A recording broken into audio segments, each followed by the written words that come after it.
வணக்கம் நண்பா. TNSTC latest செய்திகள். வரும் ஏப்ரல் மாதத்தில் 500 மின்சார பேருந்துகள் பயன்பாட்டுக்கு வரும். அமைச்சர் போக்குவரத்து துறை சிவசங்கர் தகவல். ஏப்ரலில் 500 புதிய மின் பேருந்துகள் பயன்பாட்டுக்கு வர உள்ளது என போக்குவரத்து துறை அமைச்சர் சிவசங்கர் தெரிவித்துள்ளார்.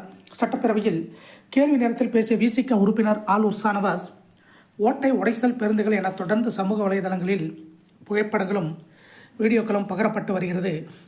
ஏன் போக்குவரத்து துறை தொடர்ந்து டார்கெட் செய்யப்படுகிறது என்பது குறித்து அமைச்சர் விளக்குவாரா என கேள்வி எழுப்பினார். அதற்கு பதிலளித்த அமைச்சர் சிவசங்கர், திமுக அரசு பொறுப்பேற்றது முதல் இதுவரை 589 தாழ்தள பேருந்துகள் உட்பட 3004 புதிய பேருந்துகள் மக்கள் பயன்பாட்டுக்கு வந்துள்ளது. டெண்டர் விடப்பட்டு கூடு கட்டும் பணியில் 2832 பேருந்துகள் உள்ளது. அவை விரைவில் பயன்பாட்டுக்கு வர உள்ளது. இது தவிர டெண்டர் நிலையில் 1614 பேருந்துகள் உள்ளது. ஜெர்மன் நிதி உதவியுடன் 500 புதிய மின்சார பேருந்துகள் வாங்க உள்ளது. சென்னை மாநகர போக்குவரத்து கழகத்துக்கு வரும் ஏப்ரலில் 500 புதிய மின்சார பேருந்துகள் பயன்பாட்டுக்கு வர உள்ளது. அதற்கு பிறகும் மேலும் 500 மின்சார பேருந்துகளும் பயன்பாட்டுக்கு வர உள்ளது.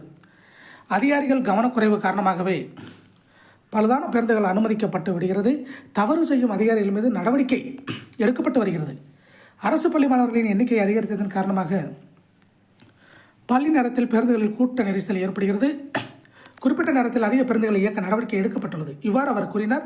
இதே போன்ற போக்குவரத்து துறை அப்டேட்டுகளை உடனுக்குடன் தெரிந்து கொள்ள நம்ம சேனல் சப்ஸ்கிரைப் பண்ணுங்கள், ஷேர் பண்ணுங்கள், லைக் பண்ணுங்கள். நண்பா, நன்றி, வணக்கம்.